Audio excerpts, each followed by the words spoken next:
چنانچہ کتابوں میں ایک واقعہ لکھا ہے، ایک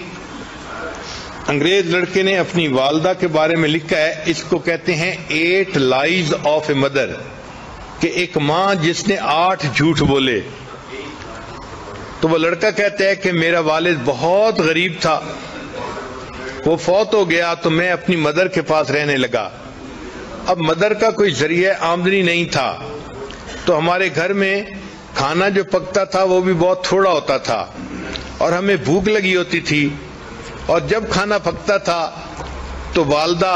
میری پلیٹ میں میرا حصہ ڈالتی اور اپنی پلیٹ میں اپنے لیے کھانا ڈالتی۔ پھر کھانے کے دوران جب میں اپنا کھانا ختم کرنے لگتا تو ماں محسوس کرتی کہ مجھے اور کھانے کی ضرورت ہے، تو وہ اپنی پلیٹ میں سے رائس میری پلیٹ میں ڈال دیتی تھی اور کہتی تھی کہ eat this rice son, I am not hungry, کہ بیٹے تم یہ چاول کھا لو، مجھے اتنی بھوک نہیں ہے۔ وہ بچہ کہتا ہے کہ بعد میں بڑے ہو کے مجھے پتا چلا کہ میری ماں اس وقت جھوٹ بول رہی ہوتی تھی، بھوک اس کو بھی ہوتی تھی، لیکن وہ مجھے تسلی دینے کے لیے کہتی تھی کہ بچے تم کھا لو، مجھے بھوک نہیں لگی ہوئی۔ یہ میری ماں کا پہلا جھوٹ تھا۔ وہ کہتے ہیں کہ پھر چونکہ ہمیں کھانے میں کوئی اچھی نیوٹریشن نہیں ملتی تھی، تو جب ویکینڈ آتا تھا تو میری والدہ مجھے قریب میں ایک ریور تھا وہاں لے جاتی تھی، اور وہاں پہ ہم فشنگ کرتے تھے تاکہ اگر ہمیں کوئی فش مل جائے تو ہم اس فش کو گھر میں پکائیں اور کوالٹی فوڈ مل جائے۔ وہ کہتے ہیں کہ ایک دن میں نے 2 فشز پکڑی، ان کو لے کے جب گھر آئے تو میری والدہ نے ان کو کوک کیا اور مجھے کھانے کے لیے دونوں دے دیں۔ وہ کہنے لگا کہ میں بیٹھ کے والدہ کے ساتھ فش کا کباب کھانے لگ گیا، اور چونکہ فش 2 تھیں اور زیادہ سارے کباب تھے تو میں اس طرح سے کھا رہا تھا کہ جو فش کی بون تھی ان کے ساتھ بھی کچھ میٹ لگا ہوا تھا، تو میں کھا کے رکھتا جا رہا تھا۔ میری والدہ آ کے میرے پاس بیٹھ گئیں اور اس نے وہ جو بونز تھی وہ اٹھا کے ان کے ساتھ جو میٹ تھا وہ کھانا شروع کر دیا۔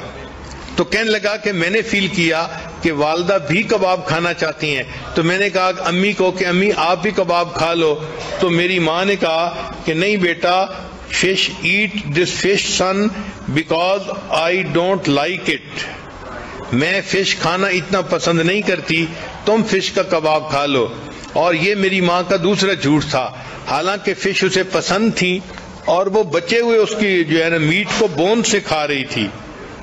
پھر وہ کہتے ہیں کہ میں بڑا ہوا، اسکول گیا، پھر ایک دن آیا کہ میری والدہ مجھے امتحان کے لیے لے کر گئی، میں کمرے کے اندر امتحان دینے میں مصروف تھا، گرمی تھی اور میری والدہ باہر بیٹھی ہوئی تھی۔ باہر میری والدہ نے میرے لیے ایک کولڈ ڈرنک جو ہے نا گلاس میں ارینج کیا، چنانچہ جب چھٹی کا ٹائم ہوا میں باہر نکلا تو میری والدہ نے مجھے وہ ٹھنڈا گلاس شربت کا پیش کیا، تو میں نے اسے کہا کہ امی آپ پی لو، تو وہ مجھے کہنے لگی کہ بیٹے مجھے پیاس نہیں لگی ہوئی، تم پی لو۔ تو والدہ نے وہ سارا کا سارا جوس مجھے پلا دیا اور خود کچھ نہیں پیا۔ یہ میری والدہ کا تیسرا جھوٹ تھا۔ پھر کہتے ہیں کہ جب میں ذرا بڑا ہوا تو میرے اسکول کے ایکسپینسز بھی تھے، تو اب والدہ کو کوئی نہ کوئی کام کرنا تھا،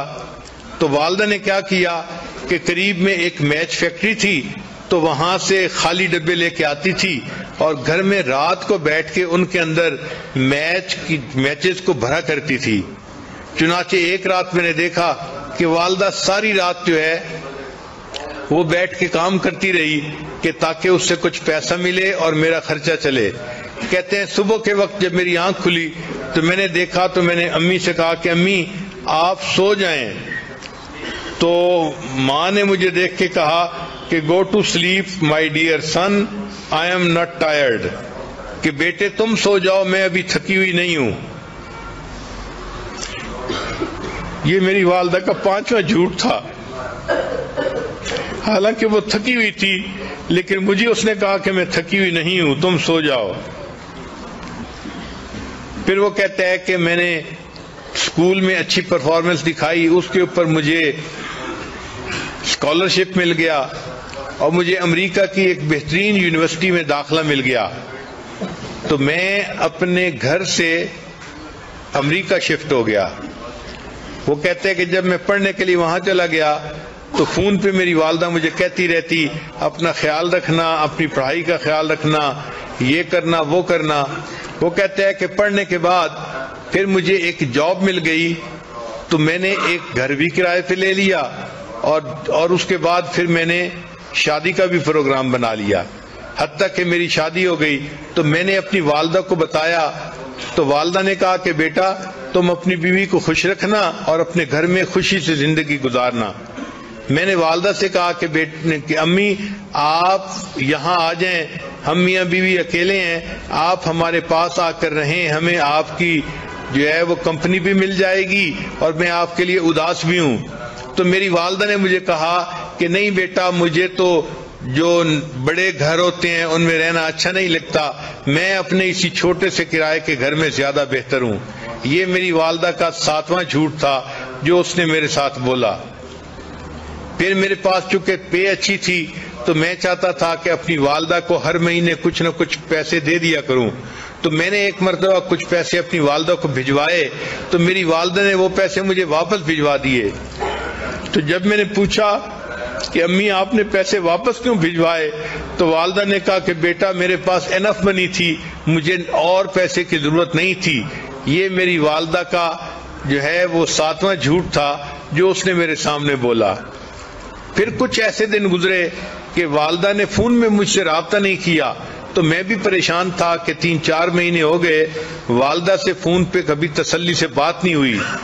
کہنے لگے کہ پھر ایک دن ذرا میں نے جب زیادہ فون کیا تو مجھے پتہ چلا کہ میری والدہ بیمار ہیں اور ہاسپٹلائز ہیں۔ وہ کہتے جب مجھے یہ پتہ چلا تو میں ٹکٹ بنوا کے فوراً اپنے گھر آ گیا۔ میں ہاسپٹل گیا، میں نے جب اپنی والدہ کو دیکھا تو میری والدہ بالکل ہڈیوں کا ڈھانچہ بن گئی تھی، اس نے بہت سارا ویٹ لوز کر لیا تھا۔ اور جب میں وہاں وارڈ کے اندر داخل ہوا تو جو نرس تھی اس نے مجھے بتایا کہ تمہاری والدہ کینسر کی مریضہ ہے، اس کو چیسٹ میں کینسر ہے اور اس کو بہت پین ہوتی ہے، تو تم اپنی والدہ کا ذرا خیال رکھنا۔ تو اس نے مجھے یہ انفارمیشن دے دی تھی۔ چنانچہ جب میں نے والدہ کو دیکھا کہ وہ اتنی کمزور ہو گئی ہیں اور اتنا ویٹ لوز کر لیا ہے تو میری آنکھوں میں سے آنسو آ گئے، میں نے رونا شروع کر دیا۔ تو والدہ نے مجھے روتے دیکھ کر کہا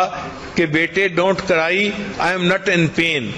کہ بیٹے تم رو نہیں، مجھے کوئی درد محسوس نہیں ہو رہی۔ وہ کہتے ہیں کہ یہ 8واں جھوٹ تھا جو والدہ نے میرے سامنے بولا، اور پھر میری آنکھوں کے سامنے والدہ نے آخری ہچکی لی اور وہ فوت ہو گئی۔ تو ماں کس طرح اپنے غم اپنے بچوں سے چھپاتی ہے، خود قربانی دیتی ہے، بچوں کو پتہ نہیں چلنے دیتی۔ یہ وہ محبت ہے جو اللہ نے ماں کے دل میں اولاد کی ڈال دی ہے۔